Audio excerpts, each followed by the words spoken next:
Hello and welcome to the Band of One podcast. I'm Riley Wilson. Welcome. We're glad you're here today. The purpose of this podcast is to help those of you that want to start a solo show or a small group show, or maybe if you're already in one, to make more money and make it more profitable. I've been doing this for over 50 years as a professional musician, and I'll include not only tips that I've learned over these past 5 decades, but also things from other folks that have done the same thing in their neck of the woods. The whole purpose of this is to make us actionable and something that you can take away and start using immediately. If you like what we do, please hit the subscribe button and share the podcast. Let's get underway. Today is a fun opportunity for me and an old friend of mine.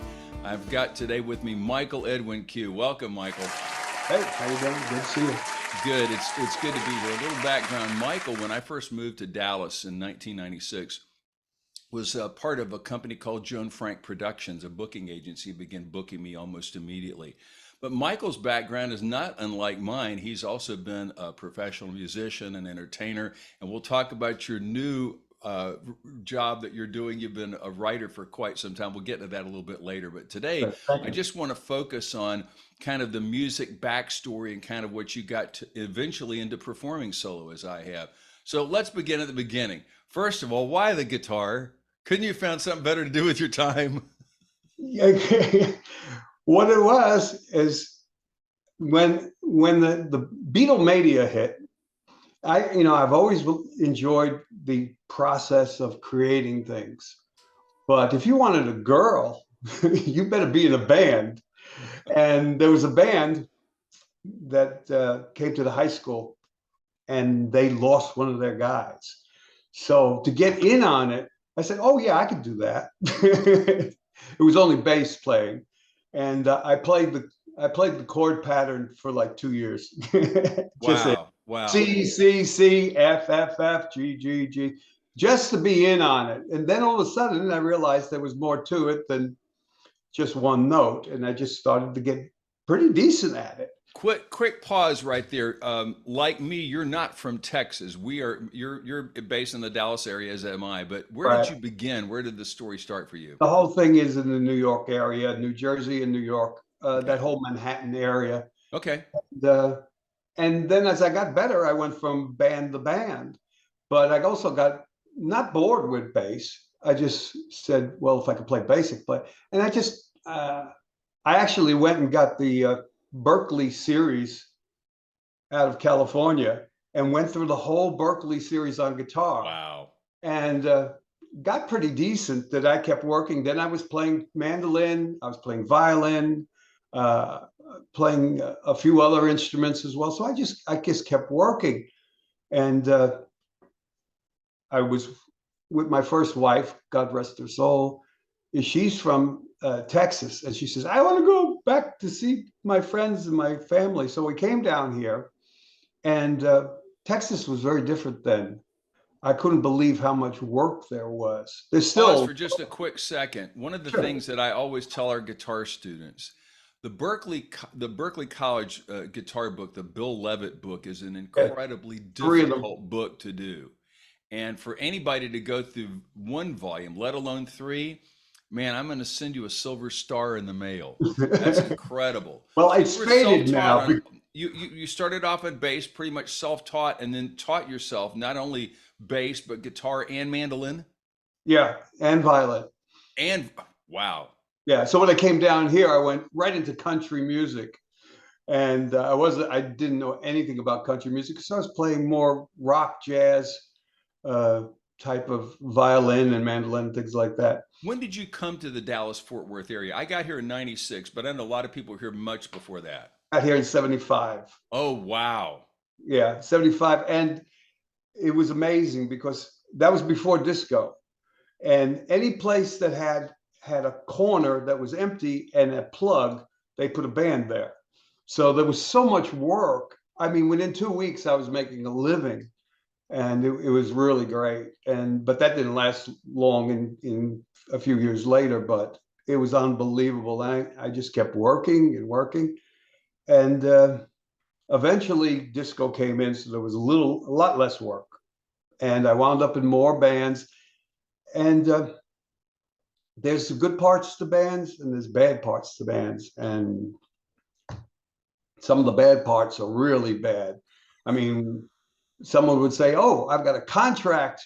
We're going to send you all over all our clubs in Oklahoma, New Mexico," and then my wife won't let me go, or or whatever. I've been on stage in front of thousands of people, and the drummer says, "I don't like that song. I'm not going to play it." When you turn to him, things like that happen, and that's some of the bad parts. But it was fun.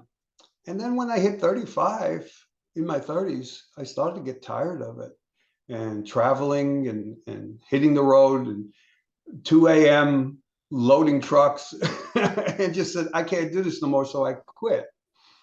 And my friend of mine said, I own a booking agency and I can't run it by myself. Would you like to get in on it? So I did that and I became a booking agent, which was a lot of fun.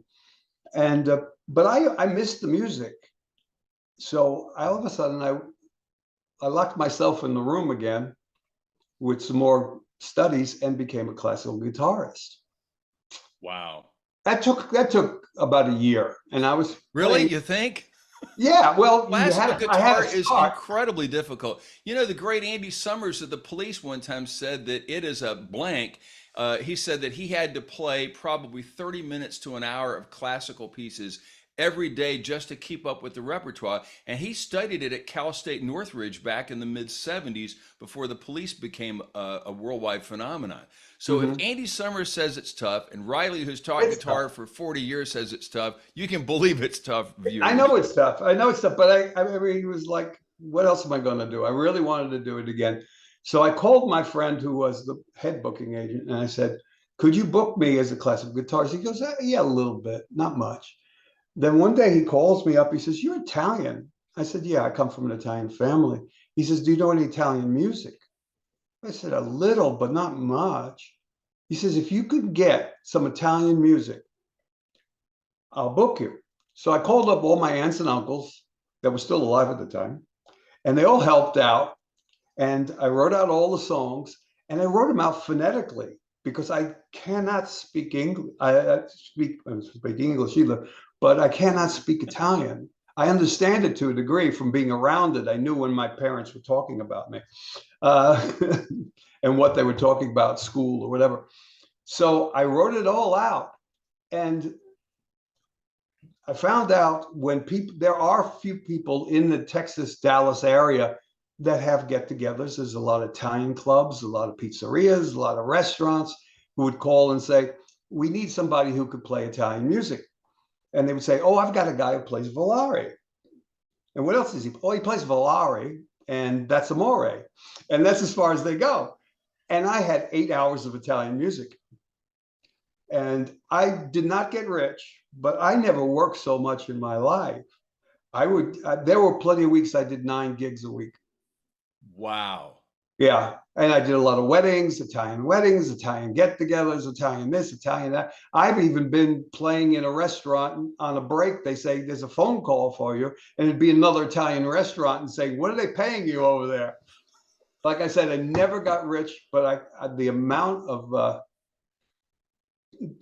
the amount of work I got was unbelievable. And I did make a lot of money, and I found out why, because I married my wife and she spent it. Yeah, I tell everybody she single-handedly made me a millionaire, and when we first met, I was a billionaire. So, so that's how that one goes. And I did that for years. Actually, I did it past. I'm older than you, obviously, but I did that to past the point of wanting to do it anymore because the money was there. And it was like, oh, how can I turn this down? People are calling me. Oh, you do Italian, you do Italian. So I kept going way past it. And then I started to become, I go, well, I don't want to drive 60 miles away from my house anymore. Okay, only 30. And then it's like 30 is kind of far. And then it was like, oh, I don't want to do anything after 10 o'clock, until finally the booking agent said, what do you want people to come to your house and just sit in your living room at 4 Which in the you could do afternoon? now in 2023, but it was hard to do back then, Yeah, right? back then everything was different. Everything I'm telling you now is like ancient, you know.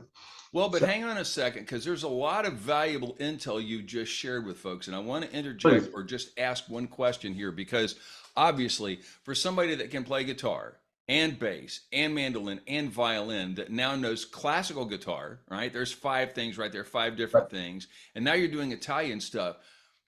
You were also, or you do sing as well, right? I did. Everything's kind of been pushed to the side now for so long. I sing in the car, and my voice is as good as it ever was for a minute and a half. And then I start to lose my air. Sure, sure. I don't have it anymore. I had a good Well, when voice. did you But start singing? Were you singing when you're playing the bass on those gigs in New yeah, York? even back as a teenager, I was singing. Okay, Yeah, okay. so I always sang. But to be honest, when I got the Italian gigs, I was singing so much, my voice got so strong. I think I could have broke glass. But also being away from it now for so long, like I said, I sing in the car and I sound great for about a minute and then it goes away. And the same thing with instrumentation. I don't hardly pick up an instrument anymore. I have a hard time tuning and it goes away. They say, oh, it's like a bicycle. Well, even the first time you get on a bicycle after 20 years, you're going to fall and you skin your knees, and it's the same thing with a language. Sure. Uh, I used to speak Japanese and a little Italian, and Wow. and I've lost that. And like I said, I wrote everything out phonetically, and I had people from Italy say, "You pronounce exactly like someone on TV in Rome. It's very very pronounced." And they say, "You sound right, but you're so proper." And they didn't mind that, but I am going to speak with you now. That kind of thing, right? yeah, yes, it was like, hello, tonight we are playing, it was that kind of thing. And it was just very, very personal. It wasn't so personal to them. You They, know, and it's that's okay, that but you sound like an announcer, that's tough to do anyway. but the Our words were right. youngest son right now is learning a foreign language as part of his job, and it's really difficult. I've done voiceovers for years, and a lot of times, for example, I've got a script that I have to record later today that's for a company based in China. Fortunately, it's an American company, so there's no difficult words. But I did one last week with all these things that are just very difficult because I don't speak Chinese, and you could do it phonetically. But I want to ask a couple of other questions. You mentioned when you first came to Dallas that there was a lot of country music work, and of course, you and I both know there's still tons of country work. I'm Oh still yeah. doing it to this minute. Um, how did you transition into doing that? What was because obviously, if you're a rock or playing blues or even a jazz player, and you get thrown into the country end of the swimming pool, not only are the clothes different, right, but all the Yeah. notes and how you played are different. How did you manage to do that? It was a challenge. It was, I guess because I just gotten married and the pay was good and I just wanted to do it. And then to be honest, most of it bored me, but a lot of it, every once in a while, they say, "Okay, we're going to do a song by Dan Fogelberg." When he first came out, and I was like, I'd get excited, And but I also learned a lot about some country players that I'd never heard of coming from New York, and I go, "This is incredible." There really were, Ray Wiley Hubbard and John Prine and all these people. And I'm going, this is Dylan. This is country Dylan. So when we played those type of things, I got real excited. And the other things, I just closed my eyes and grit my teeth. You mentioned Ray Wiley Hubbard. I think one of the things, and I really haven't talked about this very much on this podcast, but when we first moved to Texas in July 1996, I was hit with something that we call here Texas music. And Mhm. there is a whole genre. It's for anybody outside the Lone Star State, Americana radio is probably the closest thing to it. But it's a whole subspecies. There are people that make a fortune that never leave the borders of the Lone Star State, I and it's know. all music that's related to that, and it's very very big here. But you mentioned of course John Prine and Hubbard, and who are some other people that you're playing music by back then, if you remember? John Earl Keen. Yeah, Robert Earl Keen. Oh, Yeah, Robert Earl Keen. I mean, that guy is incredible. Lyle Lovett. yeah. People like that, and just I never heard of them, and I'm going, this is really good. And in between, there was a lot of the fluff, but so you get along with that. And Another then, question along those oh, lines, Michael. Sorry, I didn't mean to no, interrupt, but no, no, no. when you first came here, were you just playing like a flat top acoustic guitar? Or were you playing lead guitar? What kinds of guitar roles did you have Whatever they when you moved needed, but here? mostly they were. It was hard to find people that could sing harmony. That was very big. They even if you just strummed, but you could do harmony. They had a lead singer and maybe another guy knew harmony, and to make it a three-person harmony, they were like, "Oh, hire him right away." So that alone, just to be able to harmonize, was a very big step forward for a lot of people because a lot of people can't carry a tune, and if they can, they can't do the harmony parts. Yes, And I yes. was able to do that, so that got me in. And I did a little lead, but mostly it was just they were very impressed with my harmony because that was so needed and so rare, at least at the time. How did you learn to do that? That's God-given thing, Okay. how you do harmonies. I don't know. You have to really listen. I this is going to sound completely unscientific. I find that if I want to sing a harmony part, I have to visualize my voice out in front of me. If it's coming from here, I'm singing the lead. If it's coming from here, my brain thinks it can sing the harmony parts. The harmony parts. Yeah, it's all here in front of me. If it's in my vocal cords, I just do lead. That makes That's no interesting. sense. Almost like you're in second person when you're singing harmony. Yeah, yeah, yeah. You can't think like the lead singer. You got to Wow. be away from him, Wow. or her or whatever. So we did that for quite a while, and That's incredible. then I was and I was doing all this, and then I was in between bands, and I was writing songs again with the creativity. I was writing songs, and I sent a bunch of songs to a company in Arlington, Texas. They had a small label, and they called me up. They said, "Well, we like some of your songs. We're thinking of recording them." And with some people, I said, "That's fine." So I got together with them, and Jacqueline Smith of Charlie's Angels. Yes. Yeah, Who's she from bought a Houston? few.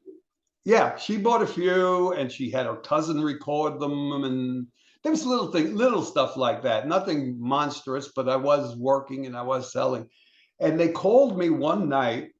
They said, "We have an artist on our label."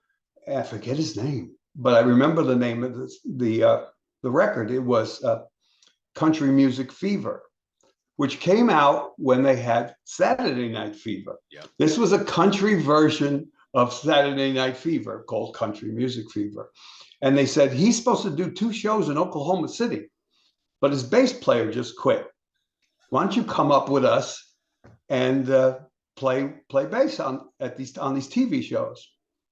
And so there I am on this TV show, backing this guy up, and I got my flowered shirt on and the whole bit, and I'm playing. And after the host would come up and ask him about the song and about the record, and then a couple of times they looked at me and they go, "You don't look Texan or Oklahoma." I said, "No, I'm from New York." And then they started asking me more questions. Whatever, it was very strange. But I backed that up, and on the way home, I told them a couple of things, songs and ideas, and they hired me as a producer, a record producer for a while. Wow. I know I get into so many things, you start to say, this guy's full of it. He can't be doing all these things. But No, I he's became right. a record. This is true. Yeah, it just happens that way. So I became a record producer all through the disco things. And we were part of that group that, you know, we would do the Anvil chorus as a disco, whatever it was, that we didn't have to pay anything, Beethoven's 12th or whatever, just do it, put a bass drum to it and we'll make money. Kick And drum on every beat, right? yeah, that's how we survived. And I was working with Brad Lee, who Yes. who Yes. owns Joan Frank. And I started writing songs with him. We wrote for a few people on the label, and we had all these extra songs. And we said, "What a shame! Why don't we put a band together and play it ourselves?" So we did. We put a great band together, and we worked for years. But it's very disappointing because we started playing our own songs and we did fairly well, but we couldn't get enough, until we started playing cover tunes. And then more and more cover tunes, more and more work. Till finally we were a cover band. And that other dream went right out the window. I never forgot an interview with the AC/DC. They said when they're working on a new album and they're in concert, everybody's going crazy. They're having a ball. And then we're going to play something from our new album. And he goes, everybody goes to the bathroom. They don't want to hear it. Yet they'll come back 6 months later, that song is a hit, and everybody goes crazy. And that's kind of like, it's hard doing your own stuff, because people say, do some ZZ Top. Do you know any ZZ Top? Yeah, okay. And before you know it, that's all you're doing. And the other stuff just goes out the window. And we did all right. We had a couple of singles. We hit the road, and it got to the point where that's where I said, I'm out of it. I can't do it no more. And I went into the classical guitar, and then into the Italian, and then got to a point where I said, I'm too old for this, and gave it all up completely. And I went back to my first love. I sold my first material writing as a writer to a magazine when I was 12. And I'd been writing for years, but I never bothered, because at the time, like I said, girls didn't want to know writers. They wanted to know bass players. They all wanted to marry Paul McCartney. And by the way, from what I can tell, that's still true. Yeah, I know. Who wants to hang out with Hemingway? I know. I want to hang out with Mick Jagger. So, and I got to the point where I just went back to it. Now, the end of this year, my 30th book comes out. Wow. So, yeah. So it's 30 books later, and I have one bestseller. That's tremendous. We're going to talk about that probably in the next episode, because I want to talk about reinvention, because that's something that I've had to do. That's something that you've done. I think one of the things that comes across as we talk about this, and this is interesting, Michael booked me for probably 10 or 15 years, not just the solo act, but my duo and trio. And so a lot of this stuff are things that I'm learning along with each of you that are listening to the podcast. I think one of the things that I'm impressed about the most, though, is that you had a real work ethic.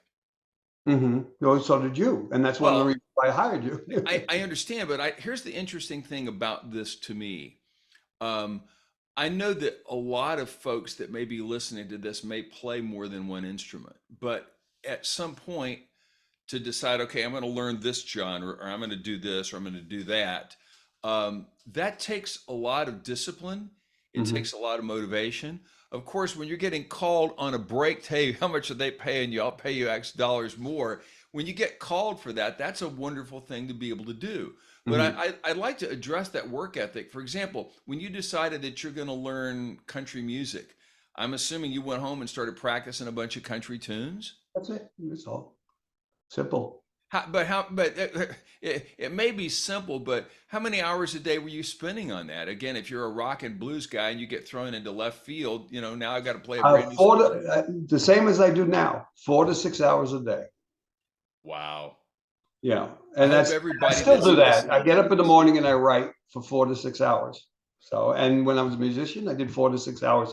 I went through, I don't know how many guitar magazines I went through, with all the lessons and the intros and all the pieces, how to play this, how to play that. I had stacks, garage fulls, and just went through them all. For those folks, let's take just your guitar players for a moment, because most guitar players are not readers. In fact, the old joke, how do you make a guitar player shut up? Answer, put a piece of sheet music in front of them, right? We've all heard that. But you read music, I read music. How did you manage to figure that out with as I said, the Berkeley book? I've always told our guitar students, if I want to run somebody off, I'll have them do the Mel Bay book, right? They'll last maybe 3 or 4 months through the Mel Bay Modern Guitar Method 1. Sorry, not to slam Mel, but it's a hard book to get through. That's why I wrote my book, Guitar Made Simpler, An Intelligent Approach. But if I want to run somebody off really quick, I'll say, give them the Berkeley book, and I'll give them 6 weeks, 8 weeks tops. How did you manage to get through that? Did mom or dad have you play piano growing up? Or no, and I wish I had, because I wish I had, because when I started, a couple of music teachers said, you need to play piano. And I was young, and I said, I don't want to play piano. I want to play guitar. Okay. So that didn't work. What got me through that, even with the classical, was you take the sheet music. Now, everybody can read sheet music. It's not hard, but the idea is you read it like a snail. So what you do is, as a snail, you write next to each note what it is. And that's what I did. I had books and books that said F, C, C sharp, blah, blah, blah. What key is it in? Put the key in there. And so at first you're going F, C, C sharp, whatever. You're doing that. Mm-hmm. And you keep doing that till finally, I don't need to write that down. I know what that is. And it was slow. It was really slow, but you have to know what they are. So I literally transposed everything down and wrote down what each note was. And that was the only way. And then eventually you start to read sheet music. I never got to be a sight reader, but give me a few minutes with this and I can do it. But I had to put 1,000 hours behind me to do it. Sure. I think one of the great lessons, one of the great takeaways for me or anybody else listening to this is that Michael put in a ton of work and worked from the time he was 12 or 13 all the way till today, where he's still working as a writer. When I was at GIT, we were fortunate. The June of '83, the entire band Toto, with the exception of Bobby Kimbrell, the vocalist, came to Musicians Institute and performed for us. And David Pates, the songwriter that wrote all the hits with not only a lot of the hits with them, but wrote with Boz Scaggs and everybody, said his normal day, if they weren't on the road or he didn't have a session, he said, I would get up and get to the piano by 9 a.m. He said, I'd stay at the piano till 12 or 12:30, grab some lunch. And then he said, I'm back at the piano generally by 1:30 or 2 o'clock, and I'm there till 5:30 or 6 o'clock in the evening. Mm-hmm. And he said, in a typical week, he said, I might have two things that come out okay. But in a month, he said, I'll come up with something decent. And he said, by doing that, that's how we've ended up having the records that he wrote that ended up becoming hits, is it just was a lot of hard work. And it's interesting because going back to your comment about sheet music, I had an issue of Guitar Player magazine. The first year they interviewed The Who, this would have been 1967, and Pete Townshend says, any idiot should be able to read music. Which means a lot of us guitar players are probably feeling kind of bad about that Yeah. now. But going back to the work ethic, the very first Starlix video that they did with Larry Carlton in 1986, that he said that he took 2 lessons from Joe Pass. And Mm-hmm. Larry started playing guitar when he was 6 years old. So he was reading music. And he said by the time he was 11, he was working at Disneyland every weekend in Southern California. So by the time he was 16, he said, I thought I was pretty hot stuff. So I went to Joe Pass, the great jazz guitar virtuoso. Right. And he said, I took 1 lesson from Joe. And he said, I realized early on, wow, I'm really in over my head. And he said, Joe was teaching me some things that he said I didn't understand it. So he said, I had to go home and work. He said the ego had gotten him ahead of the instrument. So he said, I came back a year and a half later, and he said, only then were we able to start delving into some very basic concepts that Joe could have taught anybody. And so I think that the big takeaway for this is the importance of doing the work, right? Putting in the work. Yes, but And there is one. Go ahead, finish your no. question. And again, as I think that's really vital. But let's talk about the other portion of this. I really do feel like for a singer that's something they also have to work on as well. So how did you work on your singing? You mentioned that harmony just came to you by thinking of yourself kind of in the second person, but how did you get good at that? Again, practice and doing it over and over and over and over and over. About that whole thing, my philosophy is, and this is going to, I don't know, this is my opinion. You don't need discipline. If you love it, you don't say, oh gosh, I'm going to have to do 4 hours a day. No, you got to love it so much that discipline is not necessary. You do it so much that someone's going to say, when are you going to stop? Stop it. Go out. Get some. Did you eat today? That kind of thing. And it isn't a question of discipline. So I don't never believe in discipline. I've got people who say, I go to writers guilds and things like that, and they say, how many? I said, oh yeah, I do about 6 hours a day, and they go, how do you do that? I said, I stop myself at 6 hours. That's how I do it because I enjoy it that much. No one has to tell me to do it. If I don't do it, and the same thing was with the music, if I don't do it every day for a certain amount of time, I start to feel like I'm doing something wrong. I feel ill. I feel like I lost the day. So yeah, discipline's not necessary. So if you're disciplining yourself, find a way to enjoy yourself or go do something else. That's fascinating. Couple of stories along those lines. Howard Roberts, when he first moved from Phoenix to Los Angeles to become a session musician, he said that there were a lot of things he couldn't do. He couldn't play classical guitar at the time. He was a jazz bebop guy who could read music and play really fast. But he Mm-hmm. said he had to learn other things. So he said what he would do is he had, and this was before people had air conditioning in Los Angeles, late 40s, early 50s.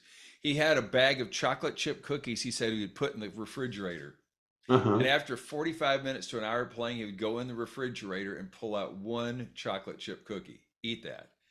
You tell me what happens after you've had one chocolate chip cookie. Most of us want more, but Howard would say, no, I will have that after I've done the next hour of practice. So he was putting the carrot, if you will, in front of his Mhm. nose. And I think that's interesting. And your comment about loving it.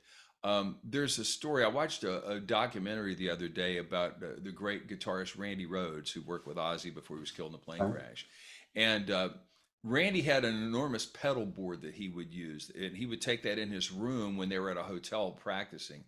Ozzy ended up insisting that the engineer that worked with him put in a kill switch because Randy would play all night long, and of course Ozzy's wiped out. He's got to get up and scream, "Get up!" and do the Ozzy thing the next night. So he wanted a switch where he could turn this pedal board off from another room if it was keeping up at night. Randy Rhoads was an inveterate practicer, and in fact, he was interested in studying classical music and was doing some of that before his untimely death. So I think your comment about finding something that you really love to do is really wise.